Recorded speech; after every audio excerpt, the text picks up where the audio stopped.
कोई अपमान करता है, निंदा करता है, कोई विपरीत परिस्थिति निर्माण करता है, तो ऐसी बातों को हम बुद्धि में रख करके कभी कभी ऐसे नकारात्मक बातों का चिंतन करते हैं और जिससे मन में तनाव निर्माण होता है। अगर कोई अपमान करता है, निंदा करता है, ऐसी बातों को जीवन में स्वीकार ना करें।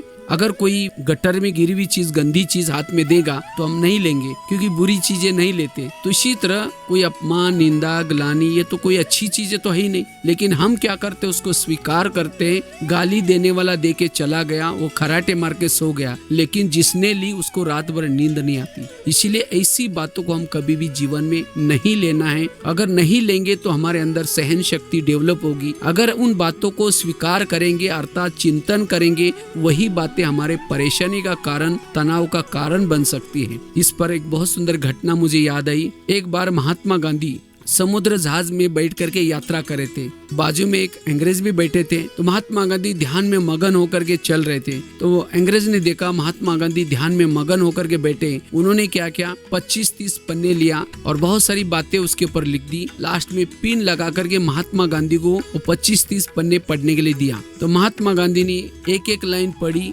लास्ट में उसकी पिन निकाल करके धोती को लगाई और सभी पन्ने वापिस दिया। फिर ध्यान में मगन होकर के बैठ गए। तो अंग्रेज ने देखा मैंने इतनी सारी बातें पढ़ने के लिए दिया, लेकिन महात्मा गांधी जी ने कुछ नहीं बोला, अच्छी लगी या बुरी लगी, क्योंकि उसके ऊपर महात्मा गांधी के लिए गालियां लिखी थी। तो महात्मा गांधी को अंग्रेज पूछते हैं कि ये गालियां पढ़ करके आपको कुछ बुरा नहीं लगा? तो उस समय महात्मा गांधी कहते हैं कि आपका बहुत बहुत धन्यवाद, वो पिन मेरे काम की थी इसलिए मैंने रख दी, बाकी कागज कोई काम के नहीं इसलिए वापस कर दी। तो कहने का मतलब, अगर कोई हमारा कोई अपमान करता है, कोई निंदा करता है, कोई अपशब्द बोलता है, ऐसी बातों को हमें नहीं चाहिए। अगर लेना ही नहीं, हम क्या करते हैं, उन बातों को ले लेते हैं और खुद ही परेशान हो जाते हैं। इसीलिए अगर कोई ऐसी बातें हमें जीवन में देता भी है, उसके बजाय उसको लेना नहीं। जो जरूरी चीजें वही लेना है, जो जरूरी चीजें नहीं है उसको नहीं लेना है। तब हम तनाव से मुक्त, तब हम सकारात्मक विचारधारी बन सकते हैं, तब हम अपने जीवन में सहनशील बन सकते हैं और यही बातें हमें तनाव से मुक्त कर सकते हैं।